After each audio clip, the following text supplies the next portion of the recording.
Hey, it's your boy Sid. It's your boy Dis. We in here together. Thoughts from your boy. Check us out. Peace.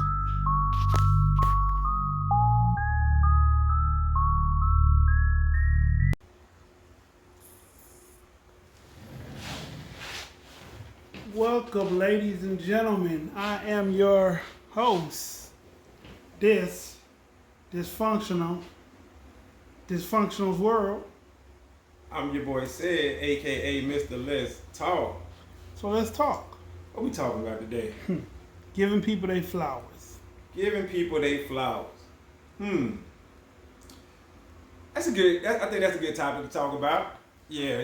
Let's get off into that one. Definitely. Okay. Definitely. We got to do that.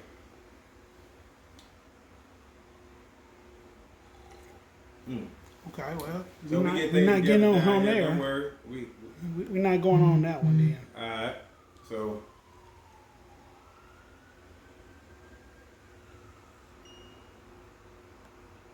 Anywho, back to you, sir. Don't mind me. All right, y'all. So tonight's topic, right? Giving people their flowers. Or what we gonna do? We gonna spin that a little bit, and we gonna say, why is giving people their flowers? Why is that a thing? Why is that a term?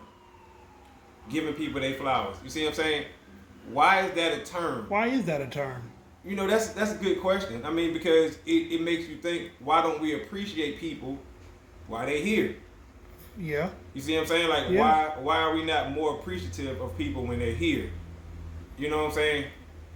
And why they doing whatever it is that they doing? Like, do that really need to be a term to like Do that need to be a daily thing? reminder? Right. You know what I'm saying? Okay. From a Nori, Drink Champs, DJ EFN point of view, I think appreciating artists, because a lot of artists don't get they come ups. Mm-hmm. Or, you know, people don't say how great an artist is until they dead and go. Right. But as far as with people, why would that be a thing? I have no idea why that's a thing. Like, people always say, give me my flowers while I'm alive to smell them. But who's giving the flowers out? I guess it would just be the people around you. You know what I'm Because, saying? you know, most people have regrets when when it comes to people that they feel did something important or great in their life, and they never said thank you or they never showed appreciation, because they always took for granted that tomorrow's another day, but everybody's not promised tomorrow. That's true. Absolutely. You're not promised tomorrow. I mean, and that's a good point. We always take it for granted. You know that, you know what, I'm gonna go to sleep and I'm just gonna wake up tomorrow. Or, you know what I'm saying, we're gonna get in an argument, but that be it tomorrow, I'll make it better tomorrow. Right. And not knowing, like he said, you know, none of us are promised. But it's just weird that giving people their flowers is a thing. You know what I'm saying? Like, it's like we got to constantly be reminded to appreciate our loved ones, or to appreciate, you know what I'm saying, relationships that we may have with people. True. And that's almost embarrassing almost. You know what I'm saying? That we got to constantly be reminded, give people their flowers. You know what I'm saying? Like, to the point to where it's a thing now. Like, it's a real deal topic of its own that's never going to die, because you hear what we talking about, you hear people talking about this all the time. So is it bad? I guess it's never going to die, because the inevitable can always happen. You know what I'm saying? Some people lose their lives in car accidents. Mm-hmm. Some people lose their lives because of sickness that they had in their body that they ain't tell nobody about. Or some people lose their lives to gun violence, or an argument that went wrong. There's so many different ways that people lose their life for no apparent reason. Right. I guess that's why it's always going to be a thing. Well, and you're right. Okay, that's true. So that's a good point. I mean, like you said, when it's accidents and stuff like that, you know, then yes, there's always, I guess that'll always keep it going. That'll always keep it alive. But I mean, because like outside of that, though, what I think I mean, people that live, I don't want to be like cliche, but people that live boring lives or regular lives, people who don't have ops. You know what I mean, people who don't do anything like okay, when I lost my homeboy, my best friend, that was looking back 20-some years ago or 30 years ago, however long ago it was inevitable. we were living like that day to day. So something was bound to happen. Death, jail, or something else. Mm-hmm. But it was bound to happen. So, like, my relatives that I got in California, like my uncle and stuff, we was on the phone one night, and they was like, I hope you here tomorrow. They had said something like that, or, you know, take care, be safe, be easy. And I'm like, I don't know, I'm good. Like, you know, I don't live a life for something to happen to me no more. Right. So I'm not really worried about not waking up tomorrow. I feel like I got a bunch of tomorrows. Mm-hmm. Mm-hmm. So. Absolutely. Absolutely. I think, like you said, when you put out a certain kind of energy, you know what I'm saying, you can sleep easier, you can rest easier, you can, Yes. you know what I'm saying. I'm Yes. not gonna say expect it tomorrow, but lightweight expect it tomorrow. You know what I'm saying. Now, once again, as they say, no man knows the time or day. Okay, and that's true. But when you're putting out a certain energy, then you know what I'm saying, you don't feel like your ops or whoever's gonna come and get you. You don't. You see you what I'm have saying? no reason So to feel that way. It's a different feeling. Definitely. So giving people their flowers, like I said, it's definitely like showing love, as we say in the hood, or appreciation. You know what I'm saying? It's showing that you fully respect, you know what I'm saying, somebody, right? And it didn't take for them to pass on for you to verbally say that. It does show that, but it also acknowledges people's mortality. One day they won't be here. You know, no matter how great things are, how much we love a person, it shows that mortality that one day, no matter what, this person won't be here one day. I mean, but that's with all of us. That's you know what I'm true, saying? but At some point, all of us are gonna get there. But I'm saying you don't have to, like, somebody don't have to be old for you to give them their flowers. true. You see what I'm saying? True. You don't have to be old to be appreciated. Right. You know what I'm Okay. saying? You can be a young person, you know what I'm saying, who never had nobody show them love, you know what I'm saying, or appreciation. So you give that young person their flowers, and then you watch how they flourish. You know what I'm True. saying? So and let's say it's a middle-aged broken man. It could You see what I'm saying? restore him. It can restore him, right? Yeah. You know what I'm saying, and stuff like that. So I think that giving people their flowers is very powerful. But I'm just tripping off the fact that it's just a thing. You know what I'm saying? That, like, that's all I'm saying, because, like, when we think about it, it's the fact that we don't show appreciation to each other so much that somebody came up with a thing. You see what I'm saying? As a constant daily reminder. True. Give flowers. You know what I'm saying? And it's not flowers in the physical form. It could be, but It could be. it's just a metaphor or a term as a I constantly appreciate you. right. So it's like, did whoever was the first person to come up with that and make it popular, whatever? Did they see so much of this stuff going on? You know what I'm saying, around them, where they were like, hold up. People need a constant reminder to appreciate each other. I mean, I don't even know if it came from that. It might have came from that accidental "you appreciate me when I'm gone" statement.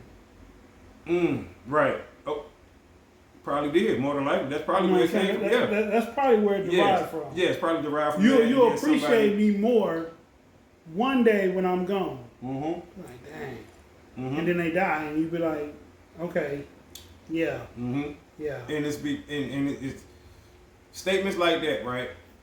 Young people hate to hear that from their relatives, from their older relatives, They right? do, they do. Because, like he said, that's acknowledging The mortality, mortality, yeah. Mhm. right? But they know something we don't. You see what I'm saying? They know a lot more, and I'm talking about like older, 80, They 90. done seen something. They done seen stuff. So when they tell you stuff like, "Oh, you appreciate me more when I'm gone," now And you do. it hits so much. It hits in a total different way for everybody, but but we all understand. it hits the same when they But- gone. Right. It hits like a sledgehammer to the chest. Yes, it's the Once same. they but different. gone. Absolutely. And Especially if y'all like weren't on the best of terms, or they Mm-hmm. didn't pass away in the best of health, and you really feel like you couldn't get through to them, Right. to tell them how you. right, you didn't get that opportunity. Right. Or let's just say y'all passed and y'all relationship was decent, it was good, you know what I'm saying? It was whatever, right? But like he said, when they pass, it hits you more and you start to understand what they said. You start to hear all the jewels and gems they was giving you over the years start to make sense. That's crazy. That's why people get depressed though. Older people, listen, y'all, they got a lot of knowledge and wisdom. Some of them, not all of them. But I mean, but Don't just say No, because I'm- you old you got wisdom. Cause no, that's I'm not not the saying case. that, but I'm saying like we always say, the exception don't disprove the rule. Right. You see what I'm saying? Right. So when we say stuff like that, we just speaking in generalities. Right, You know what I'm right. saying? Okay. Majority rules, Okay. 75% or higher. Because we know we got some older people that ain't got no sense. But This is true. some of them, if they made it to be old, they got some kind of sense. I don't know now, because the coward in the back can live a long time. Good point. You right. You right. But and I ain't taking up for that, but I'm just saying that coward is doing something. Yeah, He in the knows back. something. He in the back. He know not to be in the front with the rest of them. I mean, is that a coward or that smart? Depending on what the situation was. I mean, you got to think about it though, because would you want? Matter of fact, give me a Spartan, good. Give me a Spartan good. 300, right? Okay. Remember, Leonidas told his boy, "I brought more soldiers than you," but he had like 10,000 soldiers behind him. And remember, Leonidas said, "What's your occupation?" Buddy said, "I'm a sculptor." What you do? I'm a farmer. What you see what I'm saying? Spartans, what's your profession? Oh, all them niggas soldiers. You see what I'm saying? We ain't ready to go to war. They were 300, so he was like, That's true. you see what I'm saying? So That's like different though. Like I was looking at it from the standpoint of, let's say the Panthers. The football team. No, The Panthers. Mm-hmm. So everybody that was on the front line or near the front line is either scarred or dead. Mm-hmm. But the ones that were in the back, Mm-hmm. they're the ones living to tell that story. They tell the story of the Panthers, of the other people, Right. because they were the ones in the back, Right. Okay. the coward in the back. But now I feel you. Now, and that might be true, and we ain't saying for no, but in that case, some people may cower in the back, right? But also we got to understand, everybody can't go to the front. It ain't enough room in the front. You see what I'm saying? Like literally, everybody can't be in the front. You see what I'm saying? Because if everybody run to the front, still somebody gonna be in the back. True. It's just not enough room, True, right? So true. think about the people, some of the people who did survive that got mad that they was not unalive because they couldn't make it to that front line. They wanted to be up there. Survivor's remorse is a And must. that's exactly what it is. So Survivor's now remorse is a you have must. survivor's remorse, and then you have the coward in the back. Yeah, You see what I'm saying? yeah. But they only 2 lines away from each other. They are And on it's two like, lines. Damn, now we got to tell this story, but the story is being told 2 totally different ways because it's being told from one person who wanted to be on that front line. Yeah. But the front line was just too crowded, True. and he couldn't. You see what I'm saying? Then Or- you're getting told from the other side of the coin from the person who right, just watched everything because they didn't want to be on the front line. right, exactly. So now, I the mean, don't public get me eye wrong. We is- need scholars just as much as we need soldiers. absolutely. Because scholars write the history of what happened. Mm-hmm. Some of it true, Mm-hmm. some of it their opinion. Mm-hmm. But we need that. We need that written historic event notarized or categorized. Yes, we have. You have to remember in Leonidas, and once again in the 300. Okay, so 2 things that I want to talk about in there. One, when he sent the message back, right? He Okay. sent the message back. That's actually a real thing in history. That guy ran all the way back, went to the town square, yelled out Nike, which meant victory, Right. and died. Yeah. Right? Yeah. Okay, he ran from Marathon, which is why we call a marathon. And he ran 26.2 miles, which is why a marathon is 26.2 miles. You see what I'm saying? Marathon. Then the other thing was, That's deep. yeah, that's crazy, right? But they don't talk about that in the Deep. movie. That's All deep. they That's do deep. is show us that That's deep. Leonidas sent him back with a message, and That's he took deep. off running. But that was to symbolize that But that that's your guy thing, though. Yeah. ran all right. Yeah, you know that's my thing That's all your day, thing, right? yeah. And then the other thing was the only soldier, main soldier who they showed from part 1, that was in part 2, and this speaks directly to our The one with point. the patch? The one with the patch on his eye. Remember, he made him sit out. Yeah. So he was the Panther that wanted to be at the front, True. and they said, "No, True.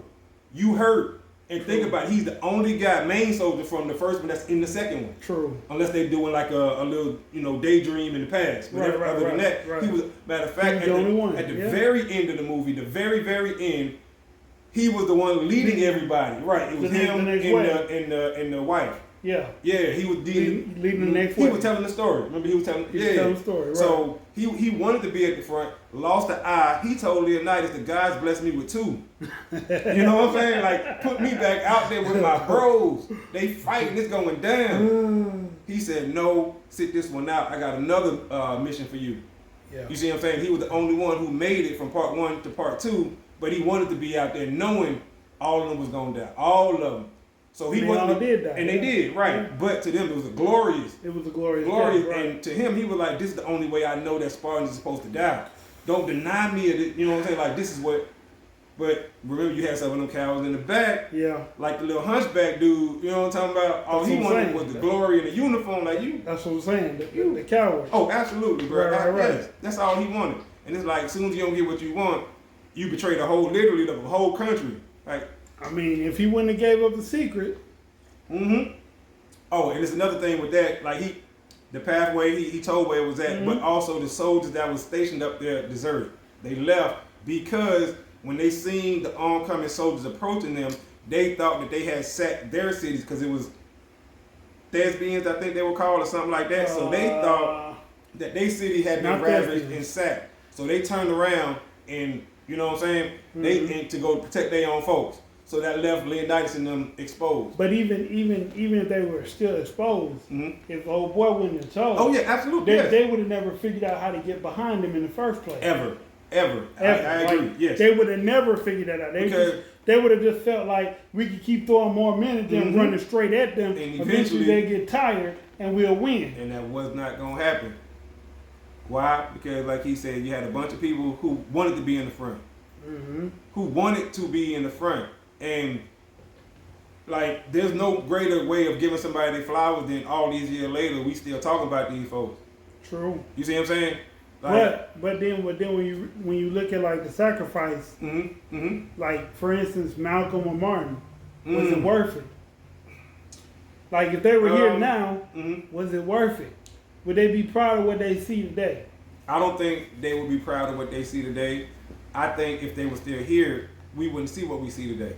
You see what I'm saying? I really honestly do believe. I think it's because that they're not here is why we're in the state that we're in. I think that honestly, excuse me, pardon me, my bad. Hate to do that. So that'd be just like gangs then. Well, they got rampant and went wild because they didn't have no surrogate leader. Right. I think gangs would have still did their Popped things, off, right? okay. I don't think it would have been as bad, but I think a lot of people would have still fell in line with either Malcolm or Martin if both of them were still here. You know what I'm saying? So a lot of this stuff, a lot of these I don't know disciplines, because Dick Gregory was alive a long time, man. but I don't remember too many people following behind what he said. Like he said some profound stuff. I went to Miles College, just in case y'all didn't know. That's a historical black college. Ding. Right. All right. Right. I did too. Shout out KK side. So he showed up and did what do you call them? Greetings. Like just a meet and greet. Or? Yeah, like a meet and greet, but he'd have like he'd tell a story. He'd give his wisdom. He'd give his opinion on what things are, the situation, the way it is. But none of it changed. Okay, so would you say that he was ever as big as either one of them, or as popular as either one of them? No, but he was there. He was there, right? Okay, so now this speaks to what we were saying earlier, right? The coward in the back. No. Well, no, I definitely wouldn't say that. Okay. But I'm just saying he knew something because he's still here and they not. True. So you see what I'm saying? So that's what I mean. But I guess he was there because he never got as big as them. I mean, but maybe that was on purpose because maybe he knew something. You see what I'm saying? Like maybe he was like you know how if you got homies and stuff who move in a certain way, you know, not saying good or bad, but I'm just saying you watching, you seeing. So you learning. You like, okay, I'm not gonna do that because I can see the result. I'm not gonna do this, so I see the result. So now when it's on you, and after he's before them, but you know what I'm saying? You know, he like, okay, let me not whatever. Okay. Because and that's how you're supposed to play it though. That was I think that I liken that to if Jay-Z and Biggie were still alive, would rap be the way it is? Now, and I ain't saying rap is bad, I'm just saying would it be the way it is? And I would say no. Like Jay-Z, Biggie, Tupac, Nipsey Hussle. You see what I'm saying? Because they kept it on a certain level. You know what I'm saying? They kept it. You know, that's just how I feel about it. What you got? If Biggie, Tupac, and Nipsey was still around. Okay, first off, if Biggie was still around, you would have got a different Jay-Z. I mean, as good or as great as Jay-Z has become 20, 30 years later, I don't think he would have been that Jay-Z if Big would have lived that long. Oh, I agree with that 100%. Now Tupac, if he would have been alive, it wouldn't have been for very much long anyway, because the people that he got around later on in life were causing him to act out of character. He was acting more wild and rambunctious, like the people that he was hanging out with. And the people he was hanging out with live fast, die young. That's a gang member's ultimate height, I guess, if you more or less. Some gang members like myself get to a certain age, stop doing those things, but don't make themselves a target in other things and live to revel on. Nipsey, I don't know if I don't know of a way that Nipsey lives and something doesn't happen to him, because he brought awareness to certain stuff. He started certain stuff. He founded certain stuff. He was doing what he was supposed to be doing. Right. Jealousy, bad karma, not even karma, bad interaction. Because the dude that spoke on Eric Holder said that he was a real gang member. That's what, that's how he described it. He was a real gang member. So real gang members kill people. Like, at some point in their life, that's what they do. Over the conversation of what Nip said to him, I don't know if that was worth killing, but he felt like it was. So I feel like Nip probably would have either succumbed to some kind of gang violence or prison. I disagree. Okay. You know what I'm saying? And the only reason I say that is because with a lot of the stuff that he was doing, musically, right, business-wise and stuff like that, he was ahead of the curve. Way ahead of the curve, right. And of course he was always down, for his set and stuff like that. But only reason I say death or jail, flourishing. Only reason I say death or jail, because he kept putting himself back in that surrounding. And anytime you make yourself accessible, people will touch you. Yeah, but I just think that he was one of them type people who would learn from his mistakes, especially if like you said, eventually if something happened, right? Let's say somebody tried to reach out and touch him, they missed though. I think he would learn from that attempt though. You see, like I think he was that type of person, especially with some of the people he had around him. I mean, I don't know. I just don't. He would have beefed up security, but he still would have been out there. Well, that's a step. That's a start to beef up security. I mean, I just don't think. But it's a public place that you got tourists coming through. Tourists could be gang members in disguise. Tourists could be niggas from the other side of the country. You know what I'm saying? You don't know. He created ops, basically. His lifestyle that he lived before rap created ops. The lifestyle he lived as a rapper was pretty genuine. He was a pretty genuine, rich-hearted, kind-hearted dude, but he put himself in a situation where he could be touched. I mean, anybody can be touched. No. You don't touch the president. You know why? Because the president don't put himself in those kind of places. Even Trump, as crazy as it may seem, Trump was having rallies everywhere. But those rallies had certain people at every rally that's guaranteed they would lay down before you get a shot off at him. That's their job. That's their job. Right. In the hood, you don't have jobs like that. You just have dudes that'll do it. Right. But if you say this is a safe area, and you're a felon and you don't want to keep a gun on you, and you don't hire real security because you want to keep it real, you can always be touched. I just think anybody can be touched. I just think some are harder than others, but history has shown. You know what I'm saying? Even presidents, even. Oh yeah. Because it's been a couple that's been assassinated. Right. Anybody, because that's. I don't think anybody. I think some people look at certain situations and, like you said, they learn. They do. Like, let's say the guy before you put a wall up this high, he got shot. So the next guy puts the wall up 3 times high. Right. Well, he's not going to get shot that way. Right. You know Right. what I'm That saying? way. Right. And right. unless you drop it out of the sky, you might not get to this one. Right.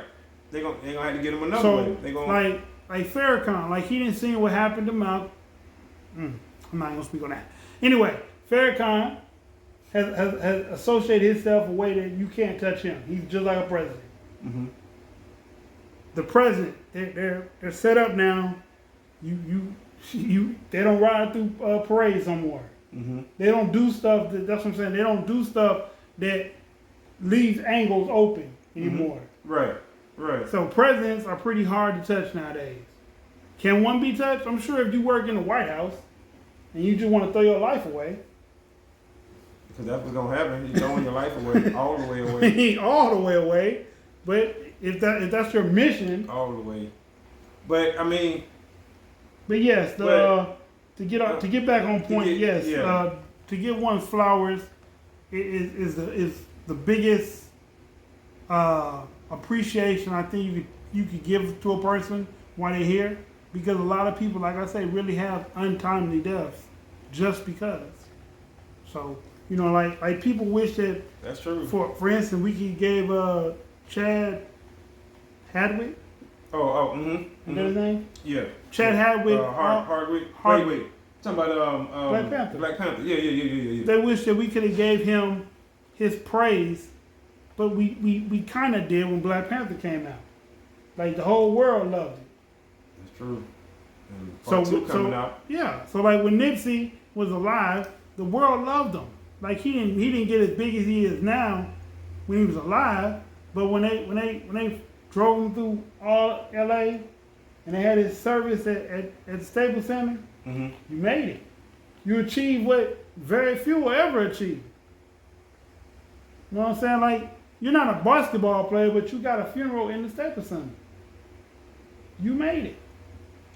Your legend, your legacy, your thoughts, your ideas, your words, like Jay-Z say, will live on forever. Yeah. But it would have been nice to, I guess, tell him or show him that love and appreciation before this untimely thing happened, which I think that's the premise of it at all. You want to show people that you appreciate them before it's too late. Right. And you no longer have the opportunity to do that. Exactly. And that's important. And we shouldn't need a reminder to do that. No. You should, from your heart of hearts, you should just do it. You should do it. Because, if somebody picked you up and if somebody gave you an umbrella in the rain and you were getting wet and they put an umbrella over your head so you stay dry, you should appreciate that. I'm not saying that you gotta go out the wazoo and do like the biggest thing in the world for people to say I appreciate you, but you should appreciate that. That's right. And that's it. Appreciation. Give people their flowers and understand why you're giving it to them. With that being said, I'm your host, Dysfunctional's World. I'm your boy Said. We out of time till the next time. Let's talk. Peace.